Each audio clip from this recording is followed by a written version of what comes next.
E a manchete da Raniele Ari, os atos em defesa da democracia. Lula promove atos em defesa da democracia para marcar 2 anos da tentativa de golpe.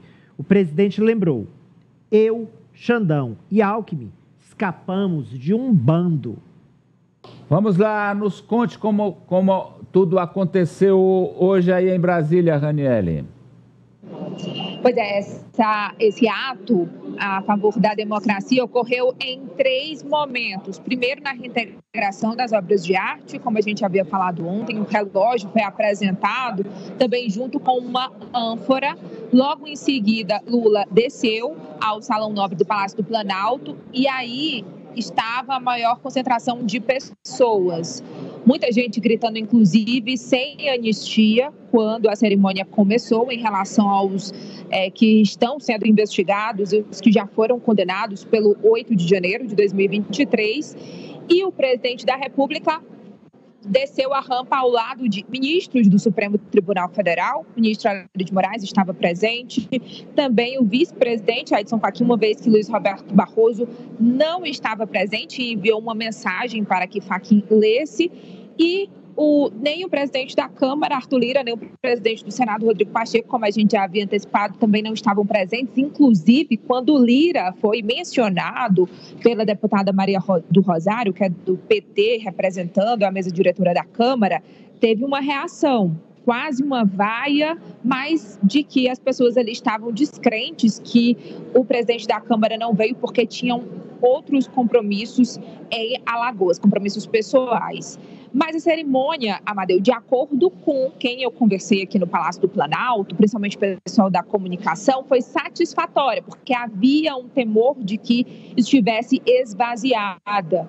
Mas, na visão deles, supriu, sim, as necessidades do momento. E o próprio presidente da República disse que se tivesse apenas uma pessoa ali a favor da democracia, já valeria a pena. Bom, no seu discurso, Lula fez várias menções, mencionou e agradeceu nominalmente ao ministro da Defesa, Múcio Monteiro, porque ele conseguiu trazer os 3 ministros, os 3 comandantes, na verdade, das Forças Armadas, de acordo com Lula, em sinal que é possível construir as Forças Armadas com o real interesse de defender a soberania nacional e não por outras razões. O presidente também citou ali, parafraseando, o filme Ainda Estou Aqui, que foi a atriz Fernanda Torres, foi a vencedora do Globo de Ouro nessa semana, no início da semana, né, no último domingo.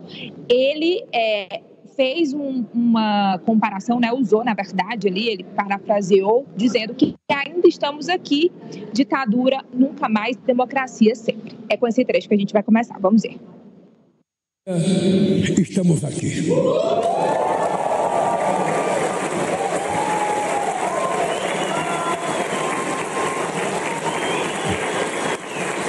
Estamos aqui para dizer que estamos vivos e que a democracia está viva, ao contrário do que planejavam os golpistas de 8 de janeiro de 2023. Estamos aqui, mulheres e homens, de diferentes origens, crenças, partidos e ideologias, unidos por uma causa em comum. Estamos aqui para dizer alto e bom som: ditadura nunca mais, democracia sempre. Bom, inclusive, durante esse ato, ele assinou a criação de um prêmio que se chamará Eunice Paiva. É um prêmio em defesa aos direitos humanos. Bom, também Lula, em um outro momento, falou sobre... ele falou sobre essa tentativa, que é exatamente o que estava na manchete. Essa tentativa de assassinato, como foi... Vamos lá. Bom, então vamos lá, vamos seguir aqui na sequência.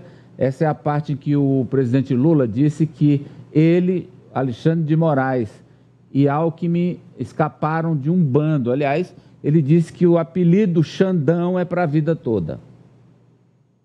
Tentativa, junto com o Xandão e com o companheiro Alckmin, sabe, de um atentado, de um bando, sabe, sabe, de irresponsáveis. Eu diria um bando de aloprados que acharam que não precisava deixar a presidência depois do resultado eleitoral e que seria fácil tomar o poder. Ou seja, eu fico imaginando se tivesse dado certo a tentativa de golpe deles, o que iria acontecer nesse país. Se eles estavam pensando em matar o presidente do Tribunal Eleitoral, o vice-presidente da República e a mim, ele não queria que continuasse ninguém da nossa cepa, Alckmin. Nós conseguimos escapar. Eu dizia para o Alckmin, eu acho que Deus é muito inteligente. E Deus falou, não é possível trazer esses 3 caras para cá, vamos deixar eles na terra, que eles vão dar mais trabalho lá do que vão dar aqui. Vamos voltar com a Raniele, e agora ele falando sobre o retorno das obras de arte ao acervo público, Raniele.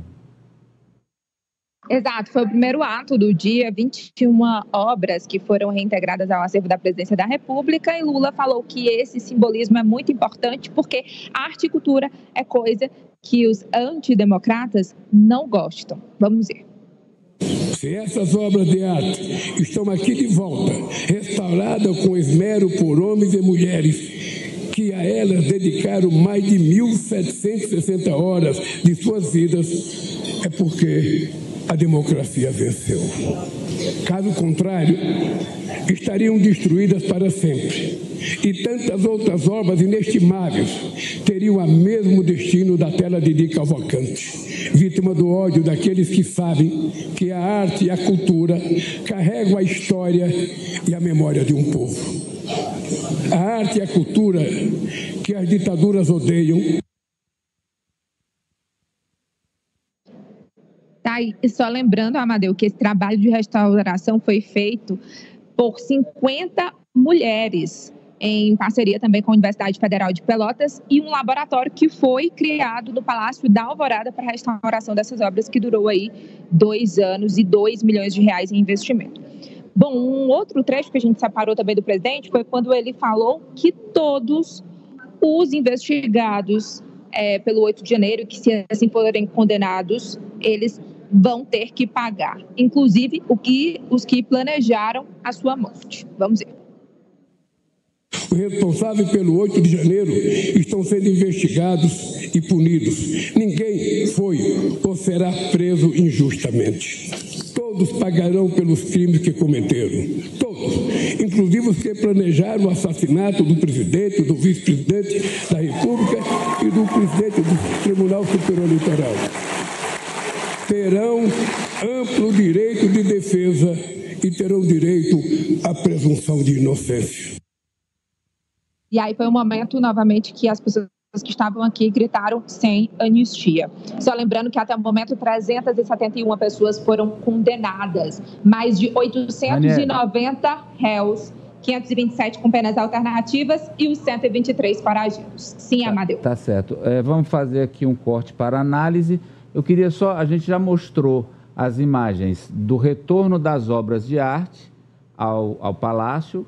A gente já mostrou a solenidade em defesa da democracia, com a presença dos ministros, mas a gente não mostrou ainda a descida da rampa, Nájila. Vamos mostrar as imagens aí, que houve essa cerimônia final, a descida da rampa, também simbólica, e tem uma imagem bonita no final, que eles escreveram, né, o nome democracia. Foi isso, Raniele? Você que está aí em Brasília. Exatamente.